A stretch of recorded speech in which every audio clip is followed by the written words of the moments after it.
সকলের শ্রী কমল চরণে দিন অতি দিনের অধমের স্নিগ্ধিত সহস্র কোটি দণ্ডবত প্রণাতিত প্রণাম রহিল। আপনাদের সকলের স্নিগ্ধিত আশিস কৃপা হলে পরম করুণাময়ের অপার কৃপা করুণা হলে আমাদের শাস্ত্রীয় কথা আস্বাদন তথা অন্বেষণ করা সম্ভব হবে। শ্রীমদ্ ভগবদ গীতায় স্বয়ং ভগবান চতুর্থ অধ্যায় জ্ঞান যোগের একাদশ শ্লোক সমন্বয়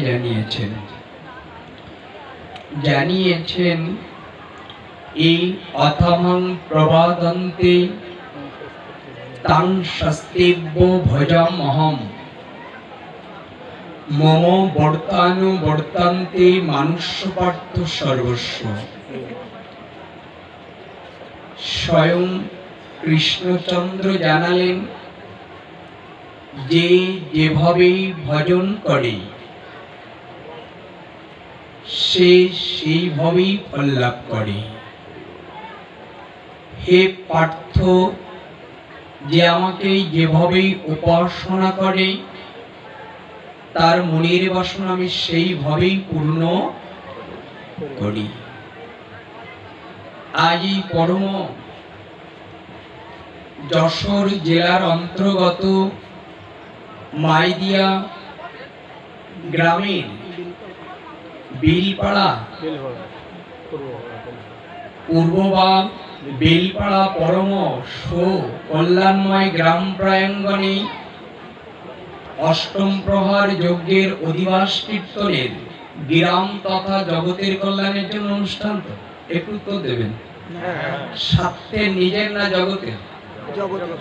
তাহলে আমার দ্বারা জগৎ কল্যাণ হচ্ছে কিনা এটা দেখবো কিনা, খুব মন দিয়ে লক্ষ্য করতে হবে। আমি কম্পিউটার চালাতে পারি, কিন্তু কম্পিউটার ছবি আসবে কিনা আমি জানবো না। তাহলে আমার দ্বারা যদি জগতের কল্যাণের জন্য যোগ্য হয়, তাহলে আমার দ্বারা জগৎ কল্যাণ হচ্ছে কিনা এটা আমার দেখার দরকার কিনা, একটু তো দেন, দরকার কিনা? তাহলে তাই যদি হয়, গীতায় লিখেছেন অতিরিক্ত ভজন করা, আবার অতিরিক্ত উপবাসী থাকা, অতিরিক্ত জাগরণ করা আর অতিরিক্ত নিদ্রা থাকা, তাহার যোগ সঠিক হয় না। এটা গীতা না অন্য কিছু? ভগবানের কৃষ্ণের মুখ নিঃসৃত বাণী কিনা? তাই যদি হয়, তাহলে এই যজ্ঞের একটা সময় আছে কিনা, অধিবাসের সময় আছে কিনা, গীতায় সময় দৃষ্টান্ত দিয়েছে কিনা একটু বলুন তো। অতিরিক্ত জাগরণ করা আবার নিদ্রা থাকলে হবে না। আমার অত্যন্ত ক্ষুধার্ত বা উপবাসী থাকলে হবে না। সমতা রেখে যারা চলতে পারেন তাদের যোগ্য তপস্যা এবং ভগবৎ প্রাপ্ত ভগবৎ প্রীতির জন্য সৃষ্টি হয়। আমরা জানার চেষ্টা করছি, গীতায় যদি বাধ্যতা স্তর করে দেয়, আমি কমিটি বৃন্দের নাম জানি না, তদিও যারা কমিটি বৃন্দের সবিনয় তিল তিল করে বিন্দু বিন্দু করে আজ এই মহৎ যজ্ঞ অধিবাস কীর্তন এবং ভাগবতের পরম স্তর সাজিয়েছেন, তার মধ্য দিয়ে সামান্য একটু সময় নিয়ে সেই তত্ত্বের দিকে এগিয়ে যাচ্ছি। সেটি হলো, যদি ভোজন করা অতি না যায়, উপবাসী থাকা যদি না যায়, এরপরে তাহলে কি করে চলতে হবে? তাহলে কি শরীর যেভাবে চলে, ভগবানের ভজন যেভাবে হয়, সেটি শাস্ত্রে দেখিয়েছে উনু পেটে দুনু বল, খালি পেটে ভরা পেটে রসাতল। আমাদের জানতে ইচ্ছা হচ্ছে এই তত্ত্ব থেকে যে স্তর দিয়েছে। জল দেখেছি আমরা, নদী বা পুকুরে জল দেখেছি, একটু উত্তর দেবেন তো। জল দেখেছি আমরা, আচ্ছা জলে সবাই নামতে পারে? সবাই নামতে অধিকার আছে কিনা? সবার নামার অধিকার আছে তো? সবার যদি নামার অধিকার থেকে থাকে, কিন্তু মা গঙ্গা বললেন তোমরা আমার তীরে আমার জলরাশিতে সবাই নেমো না। কেন নামবে না? কেন নিষেধ করছো না? সবাই তোমাকে কেলি খেলা করছে, আনন্দ করছে, আমার নিষেধ করছো কেন? উত্তর দিয়েছে তোমাকে নিষেধ করছি এই কারণে যে তুমি আমার বুকে আসতে পারো, আমি শীতল করে দুর্গন্ধ মুছে নিয়ে সুগন্ধ করে দেব, কিন্তু বিনিময়ে একটা জিনিস আমার কাছে শিখে আসতে হবে। কি শিখে আসতে হবে? মা গঙ্গা কি জানালেন? আমার বুকে নামতে পারো, অধিকার আছে, কিন্তু সবার অধিকার নেই। অধিকার সবার নেই কেন? উত্তর দিয়েছে যদি সাঁতার না জেনে জলে নামে তার অবস্থা কেমন হবে? যদি সাঁতার না জেনে জলে নামলে কি হবে বলুন না। তাহলে এর উত্তর জানাচ্ছে আমরা ধর্ম করতে পারি, ধর্ম করতে এগিয়ে যাই, কিন্তু তার আগে আমাদের জানা দরকার কিভাবে ধর্ম করলে কল্যাণ হয় আর কিভাবে ধর্ম করলে অকল্যাণ। এগুলো জানা দরকার কিনা? যদি তাই জানা দরকার হয়, এই যজ্ঞ করব, নাচানাচি করব, অনেক কিছু করব, কিন্তু তাতে আবার কল্যাণ হচ্ছে কিনা, শাস্ত্র সিদ্ধান্ত কিনা, এটা আমাদের দেখা কি দরকার কিনা। এই জায়গায় দাঁড়িয়ে আমরা শ্রবণ করছি, খুব তীক্ষ্ণিত ভাবে শ্রবণ করুন, আমি শাস্ত্রের বাইরে কিছু বলছি না। যারা এই স্তরে এসে এই কথাগুলি হৃদয়ে নিচ্ছেন, এই জায়গায় দাঁড়িয়ে আমরা যদি না জাগি মা কেমনে সকাল হবে। আজ এই পরম গ্রাম প্রাঙ্গণে যারা কথাগুলি শ্রবণ করছেন, আমি অনুরোধ করব শ্রবণ করবেন না, শুনবেন না কথাগুলি, কাল থেকে ভালো লাগলে এটা ধারণ করবেন। উত্তর দিয়েছে এই সুগন্ধিতি অধিবাস, এই যে সময়টা আমাদের হাতে না ভগবানের হাতে। এর একটা সময় আছে না সময় নেই? আপনার জন্ম নিয়েছেন, আপনার মৃত্যুর একটা সময় আছে কিনা? মৃত্যুর পরে হাত পা চোখ সব থাকবে, কিন্তু ওই চোখে দেখা যাবে, ওই বদনে কথা বলা যাবে, ওই পাদে হাঁটা যাবে। তাহলে এই দিন রাত্রের মধ্যে অধিবাসের একটা সময় আছে। ওর সময়ের পরে যতই নাচা গাওয়া এমন সবকিছু করি, তাতে ওই বদনে মৃত বদনে যেমন কথা হয় না, সময় উত্তীর্ণ হয়ে গৌরের ভজনের উত্তীর্ণ সময়ে নাচানাচি করলেও গৌরকে হয়তো বা না পাওয়া।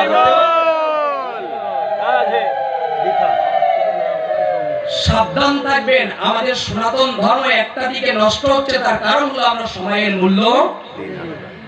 উত্তর নিন। আচ্ছা, আপনারা 1 কোটি মানুষ এখানে দাঁড়ালেন, 1 কোটি, কয় কোটি? 1 কোটি দাঁড়ালেন।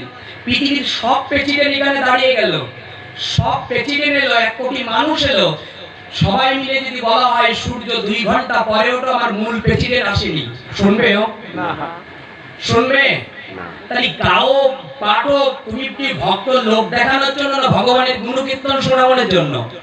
তুমি এখানে পাঠ করতে বসেছো জগতের জন্য নাকি আমার ব্যক্তিত্বের স্বার্থের জন্য? জগতের জন্য। যদি জগৎকর্তা ভগবান এসেছে কিনা তাকে শোনানোর জন্য প্রীতিময় সময়কে কাজে লাগাতে হবে, যাদের গোবিন্দ শ্রবণ করলে যেন জগতে জগৎ কল্যাণ আসে। এখানে ভক্ত আসেনি, আমি সন্ধ্যাবেলা আরতি করব না, ভক্ত আসলে করবো, এটা শাস্ত্র না, ওটা বানানো শাস্ত্র। সন্ধ্যা আরতি সন্ধ্যাবেলায় যশোদা মা করেছিল, আমাদের হারান বাবা আছে, প্রত্যেকটা জায়গায় চাই। কিন্তু আমার মতো দল কীর্তনে যারা আসে, অনুরোধ করবো যারা কীর্তন আসে তারা আপনারাও যেন কেউ ক্রোধ নেবেন না। আপনাদের মতন হাজার হাজার দল এরকম জায়গায়, এইসব জায়গাগুলো নষ্ট হয়ে যাচ্ছে। আমি দেখাচ্ছি জায়গাটা। সন্ধ্যাবেলায় মা যশোদা কীর্তনের জন্য গোষ্ঠে যখন ভগবান কৃষ্ণচন্দ্র গিয়েছিল, ফেরার পথে মা যশোদা আরতি করেছিল তো, সন্ধ্যা আরতি। সন্ধ্যায় না রাত্রে? সেটা সন্ধ্যায়। যদি শাস্ত্রে সন্ধ্যায় হয়, আমাদের মঞ্চে এখানে এই যজ্ঞের অধিবাস হবে, তার একটা সন্ধ্যা আরতি আছে তো, সে সন্ধ্যায় করতে হয় না রাত্রে করতে হয়? সন্ধ্যায় করতে হয়। যদি সন্ধ্যায় না করি, দল যদি বলে এখানে কোনো ভক্ত নেই, তাহলে আরতি করবো কেন? ভক্তের দেখানোর জন্য আরতি না ভগবানের জন্য আরতি? আমরা কার জন্য করি? আমরা ভগবানের জন্য করি না। ভক্ত আসুক তাই আরতি হবে না আরতি? এটা কি শাস্ত্র? এটা কি জগৎ কল্যাণ? এটা কি আমাদের কল্যাণ? আমার অর্থ হলো, শাস্ত্রের অর্থ দিয়েছে যে জগতের মাঝে যদি আর সময় মতো কেউ কৃপা করে সন্ধ্যা আরতি করতো, আচ্ছা পিপাসা লাগলে টিউবওয়েল কি আপনার কাছে আসে না, টিউবওয়েলের কাছে আপনার যেতে হয়? উত্তর দিন তো। আপনার পিপাসা লেগেছে, টিউবওয়েল আপনার কাছে আসবে না, তাহলে আপনার যেতে হবে তো। তা আরতির সময়গুলো যদি সময় মতো হতো, যার পিপাসা লাগতো তিনি এসে দু চোখ জলে গড়িয়ে গিয়ে গৌর জীবন্তে হতে গাইতো। আমরা আমাদেরটাই ভালো বুঝি, আমার গোবিন্দেরটা ভালো এই জন্য আমাদের কল্যাণ হচ্ছে না। কেন? আমার স্বার্থের সিদ্ধির জন্য আমি এখানে পাঠ করতে বসেছি, কখন ভক্তরা খাবে এইদিকে প্রসাদ পাবে এইদিকে দৃষ্টান্ত। আমি তো কথাই বলছি, আমার ভালো লাগলে ভালো হলো, জগৎ সেটা ভালো লাগছে কিনা, জগৎ সেটা কল্যাণ করছে কিনা, এটা আমার চেয়ারে বসার আগে আমার ভাবতে হবে। এখানে টাকার জন্য কীর্তন আর টাকার জন্য পাঠ নয়। আপনার গোবিন্দ সুর দিয়েছে, আমার ভিতরে জ্ঞান দিয়েছে, এটা যেন জগতের কল্যাণ আসে, এটাকে লক্ষ্য রাখা দরকার, এদিকে লক্ষ্য রাখা দরকার। আমরা আজকে যেখানে গিয়ে দাঁড়িয়েছি, আমরা এই বাইরের কথাটুকু যাব না, তৎকালীন স্তরে আমরা দিয়ে যাচ্ছি। সাঁতার না জেনে যেমন জলে নামলে যে অবস্থা হয়, আমাদের দরকার হলো যেন কৃপা করে সাধু মহন্ত গুরু যদি বিশেষ কোনো ধর্ম আমরা ধারণ করতে যাই, বিশেষ অনুষ্ঠান করতে যাই, যেন সাধুগুরুর কাছে আগে শুদ্ধ সময় ভজন জ্ঞান কর্ম ওগুলো যেন চরণ ধরে আগে দেখে নিই, তার অনুসরণ করে যেন করতে পারি, আমরা যেন তার অনুসরণ করতে পারি। উত্তর দিয়েছে কি জানেন? উত্তর লক্ষ্য করেন, কোটি একদিকে ব্রাহ্মণ ছিল, অদ্বৈত আচার্যের পিতৃগৃহে উদ্ধারের জন্য সেই বৈষ্ণব সেবা, কিন্তু হরিদাসের যদি সেবা দেয় তাহলে বৈষ্ণবরা সেবা নেবে না। কথাগুলি লিখে রাখুন হৃদয়ে।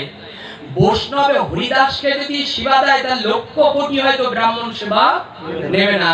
অদ্বৈত মহাপ্রভু বিবাদে পড়ে গেলেন, আমার কি করণীয়? একদিকে লক্ষ ব্রাহ্মণ আর একদিকে হরিদাস। এখানে বিচার করে নিলেন। গীতায় লিখেছে, আমি বলছি না, শ্রদ্ধোত্তর বিভাগ যোগে বলেছেন, সহস্র সহস্র মানুষের মধ্যে কদাচিৎ একজন আমাকে ভজন, কয়জন? হাজার হাজার মধ্যে মাত্র একজন। ওখানে অদ্বৈতাচার্য বেছে নিলেন, দেখো ব্রাহ্মণগণ, তোমরা ব্রাহ্মণ হতে পারো, কিন্তু হরিদাস জগৎ সৃষ্টি করা, জগৎ ব্রহ্মা রূপে আজকে জগতের নামের আচার্য হরিদাস এসেছে, তার সেবার জন্য আমি প্রকাশ হয়ে দাঁড়িয়েছি। উত্তর দিয়েছেন, শুনুন, অদ্বৈত মহাপ্রভু আচার্য উত্তর দিয়েছে, কোটি ব্রাহ্মণ সেবা করলে যা হবে, এক হরিদাসের সেবা করলে তাই হবে। কোটি ব্রাহ্মণকে সেবা করলে যা হবে, এক হরিদাসকে সেবা করলে তাই হবে। কোন ভক্ত কোন দিকে আসবে? ভক্তের জন্য যদি অপেক্ষা না করে, যদি কেউ গৌরের জন্য অপেক্ষা করে, গৌর তোমার ভক্ত যুগিয়ে দিয়ে ওই যজ্ঞ আনন্দ বর্ধন করে প্রেম ভক্তি দিয়ে জগতের কল্যাণ করবে, যদি গৌরের কেউ ভজন করতে পারে। আমরা গোবিন্দকে তো দেখি না, আমি দেখি আমার অমুক আসেনি, অমুক আসেনি, এখন শুরু করা যাবে না। সভাপতি এখন আসলে আরতি হবে না, উনি আসলে হবে। আরতি সভাপতির জন্য না গোবিন্দের জন্য? উত্তর দিন না। তাহলে আমরা গোবিন্দের জন্য যদি সভাপতির কথা শুনি, আমরা গোবিন্দের কথা। আচ্ছা, সভাপতি কি জগতে কল্যাণ করবে না গোবিন্দ করবে? তাহলে যদি গোবিন্দের করবে, এই আরতিটা বন্ধ হয় কিসের জন্য? সভাপতির জন্য বন্ধ হয়ে যাচ্ছে। সভাপতি এই জায়গায় যারা সভাপতি আছে, আমি কিন্তু আপনাদের বলছি না, অনুরোধ করছি, এই জায়গা আপনাদের টাল দিয়ে যদি আরো 10টা গ্রাম ফিরে আসতে পারে। আমরা জানাচ্ছি ছোট্ট করে, আমি এতক্ষণ কথা বললে হবে না, কেন গৌরের আমি অনুরোধ করে যাচ্ছি, যে দল এখানে আছেন এবং কাল কীর্তনে যারা দল কীর্তন করবেন, এতটা কথার স্তরে স্মৃতিতে চলে আসছে, আমি আপনাদের ধারণা করাতে পারবো না যে এত স্মৃতি, এত সুন্দর সুন্দর কথা চলে আসছে, কিন্তু সময় নেই। একটা স্তর